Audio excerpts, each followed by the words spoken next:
Hi guys, Molly here with Refuse to Sink Fitness. Welcome to the How to Row video. If you haven't rowed before, or you're not sure about your form, or maybe you haven't rowed in a while, this will be a good refresher for you.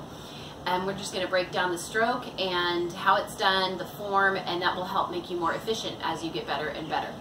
The machine I'm on is the Water Rower A1 model.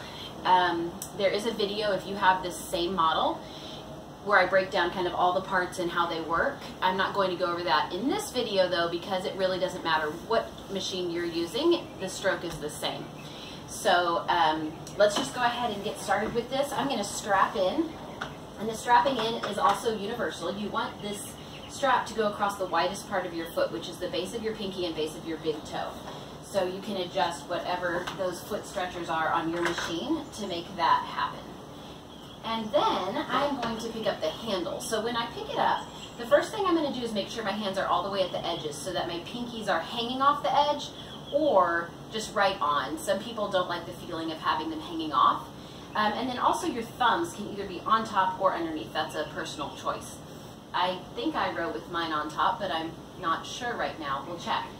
And then as far as the fingers go, I'm just going to kind of grab on with the fingers themselves, not the palms of my hands. So I'm not gripping here. I'm really just hanging on as though my hands were claws. And that's going to help keep my arms relaxed so that I don't have that instinct to pull, and then also help just not strain the arm muscles. So if I could pull against this resistance with just one finger, then I would. And that's just kind of showing how lightly you want your hands to be on this bar.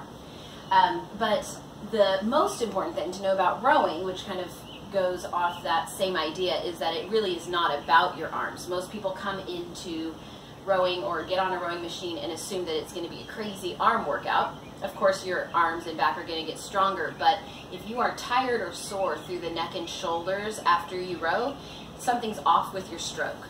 The majority of the work should be done with the biggest muscles of the body, which are your quads and your glutes. Quads and glutes. So I'm going to break that down for you so you can see what it looks like, and it will feel awkward at first if you haven't been doing it correctly. It takes practice, and that's where the efficiency starts to come in. As you get better and better and your stroke gets better and cleaner, your rowing technique will be better, obviously. So the very beginning of the stroke, I'm in a tucked position. So when I am slid all the way forward, my shoulders are forward and my hips are back. So I'm not ending my stroke here, or starting my stroke here. I'm always going to be kind of hinged forward, chest lifted, arms long. So because I'm in this position, it really sets me up to push my hips back first. So like I said, it's legs first and foremost. So the legs are going to drive me back. My legs are still straight, my arms are long, and the bar is really over my shins before I open up and hinge through the low back.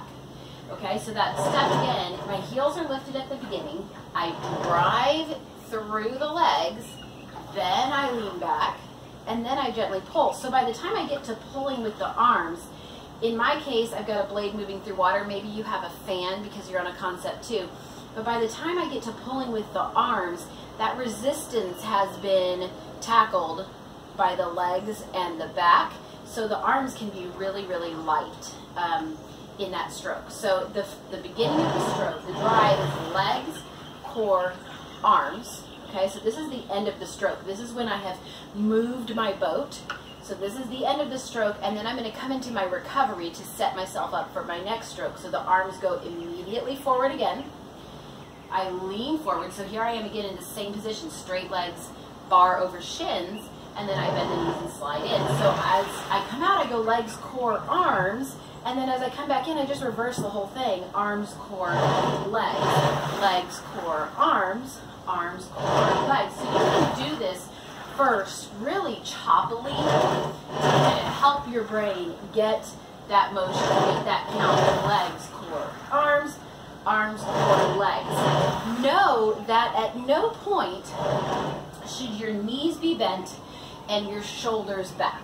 So at the beginning of this stroke, I'm not going to start here. This would be the right position, but I'm not going to then pull my shoulders back, right? Because now I'm in that shoulders back, knees bent position, which is very unstable. My abs are straining a lot right now. And then these muscles that run along the fronts of my shins are really strained because my feet are tense, trying to hold me on this machine.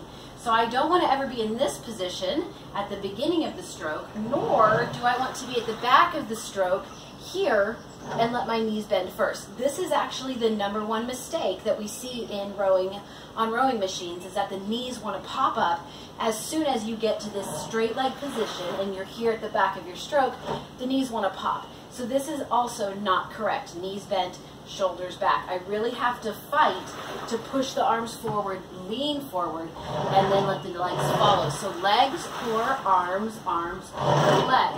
Legs, core, arms, arms, core, legs. So just practice this. Again, it can be as choppy as you need it to be. Just kind of get that motion into your head. And then we're going to talk about the count of the stroke. So once you kind of get that motion, it's really common to start to row in a 1-to-1 count, which means 1 count out, 1 count in, 1 count out, 1 count in. That is not what we want. The only time that our action is moving our imaginary boat is when we are driving back. So we want the majority of our energy and the power to be in that drive back. Sliding in is actually called the recovery. Nothing's happening as far as moving the boat goes. So that's where we're really just setting ourselves up to push again. So the stroke becomes a 1, 2, 3, 1, 2, 3 count, almost like a waltz. So let me show you what that looks like. 1, 2, 3, 1, 2, 3, 1, 2, 3, 1, 2, 3. There's no pause at the front. Your brain sort of sees the front of the machine as the beginning and the end. I need you to see it as the beginning, the end is here, then we start again.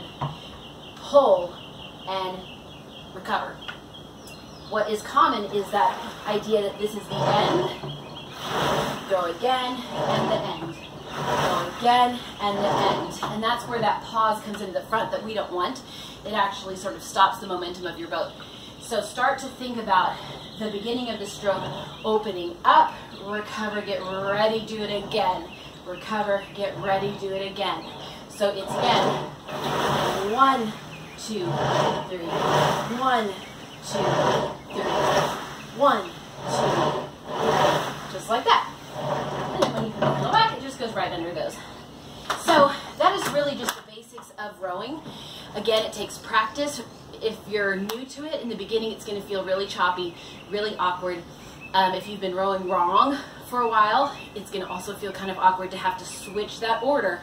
But again, remember the key things are that the legs are pushing you out first. So rowing is a push, not a pull.